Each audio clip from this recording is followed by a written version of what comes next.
فرماتے ہیں شام کے بازار میں ہمیں ایسے کھینچا جا رہا تھا جیسے بیچے جانے والے غلاموں کو کھینچا جاتا.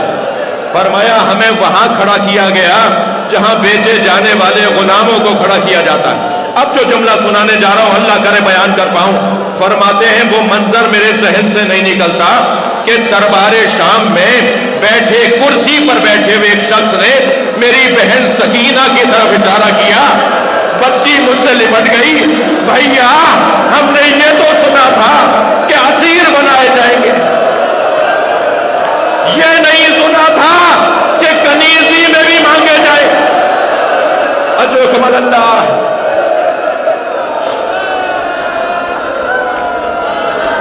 اجرکم اللہ. مصیبتوں میں ایک مصیبت امام فرماتے ہیں ہمیں شام کے اس زندان میں رکھا جس کی چھت نہیں تھی. اجرکم اللہ, اجرکم اللہ.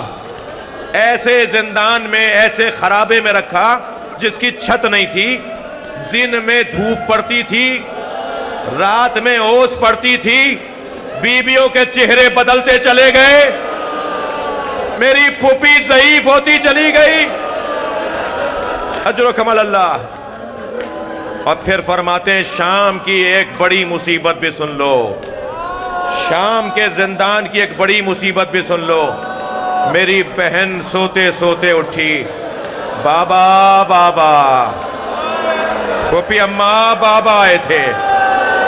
کبھی ایک کونے میں جاتی ہیں میرے بابا یہاں تو نہیں ہے. کبھی اماں رباب کا بازو ہلا کے کہتی ہے بابا کہاں گئے. کبھی زین العابدین مولا سے جا کے کہتی ہیں بھیا بابا آئے تھے, وہ کہہ رہے تھے میں تمہیں لینے آیا ہوں. بھیا میں تو بابا کے ساتھ جاؤں گی. کیا جواب دے سکینہ کو؟ بابا بابا کی آوازیں بلند ہوئی. یزید کے آرام میں خلل آیا. اپنے غلاموں اور کنیزوں کو بلا کر کہا یہ بچی کیوں رو رہی ہے؟ کہا اس نے خواب دیکھا ہے, حسین کو خواب میں دیکھا ہے, اپنے بابا کو یاد کر رہی ہے. کہنے لگا سر بھیج دو, سر بھیج دو. ایک تشت میں سر لا کے زندان میں رکھا گیا.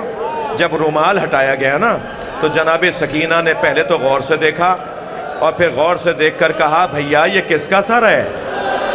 کہا سکینہ تم بابا کو یاد کر رہی تھی, یہ بابا کا سر ہے. مجھ سے بیان نہیں ہو پائے گا. ایک عرب خطیب سے میں نے یہ منظر سنا کہ جیسے ہی بتایا نہیں بابا کا سر ہے تو بی بی جہاں بیٹھی تھی وہاں سے کھڑی ہوئیں, 2 مرتبہ زمین پہ گریں, پھر اٹھیں بابا, اور آگے بڑھ کے بابا کے سر کو گود میں لیا اور پہلا سوال یہ کیا بابا آپ کے رخساروں پہ کس کا خون ہے؟ بابا آپ کی رگیں کس نے کاٹی؟ بابا آپ کی پیشانی پر چوٹ کیسی ہے؟ پھر کہا بابا میری بالیاں بھی اتار لی.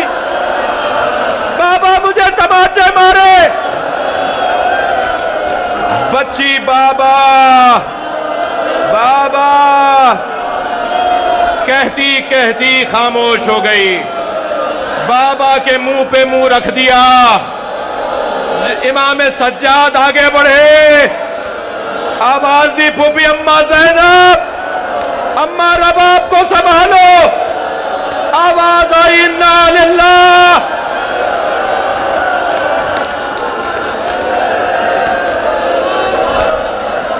زندان شام, ننھی سی قبر, سکینہ کو شام میں چھوڑ آئے.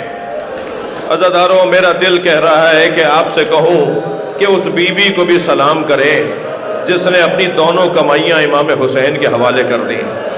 اس بی بی کا نام ہے رباب. اجرکم اللہ.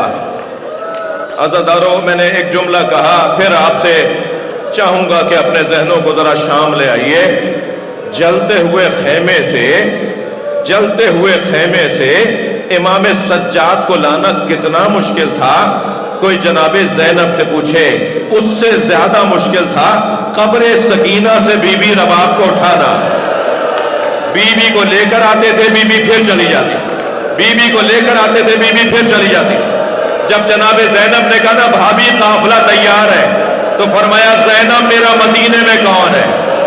میرا والی کربلا میں رہ گیا، میری بچی زندہ نشہ۔ اجر و کمل اللہ، اجر و کمل اللہ۔ جو جہاں بیٹھا ہے اپنی آواز کو آزاد کرے گا۔ جب آپ بلند آواز سے روتے ہیں امام جعفر صادق دعا دیتے ہیں، امام رضا مصلی بچھا کے عزاداروں کے لیے دعا کرتے ہیں، اے زینب میری بچی اکیلی ہے، کیسے اٹھایا قبر سکینہ سے، اس کا بیان مشکل ہے۔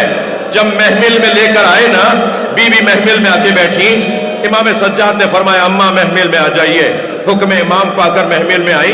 جب محملیں چلنے لگیں، شام کے دیہات کی عورتوں نے الوداع الوداع یا زینب نوحے بلند کیے۔ میری بی بی زینب نے محمل کا پردہ ہٹایا اور شام کی عورتوں سے ایک جملہ کہا، اے شام کی عورتوں مجھ پہ ایک احسان کرو گی؟ ساری عورتوں نے کہا بی بی حکم کریں گی۔ قبر سکینہ کی طرف اشارہ کر کے کہا میری سکینہ کو اکیلا نہ چھوڑنا، اجر و کمل اللہ، میری سکینہ کو اکیلا نہ چھوڑنا۔ اللہ آپ کو شام لے جائے، جب آپ بڑی بی بی کی زیارت کر لیں نا، تو جناب سکینہ کی قبر اطہر پہ بھی جائیے گا اور جادی سے قبر کو ضرور دیکھیے گا۔ آج بھی شام کے دیہات کی عورتیں کھلونے لا کے ڈالتی ہیں، گڑیاں لا کے ڈالتی ہیں اور ایک نوحہ پڑھتی ہیں تمہاری پھوپھی سے وعدہ کیا تھا۔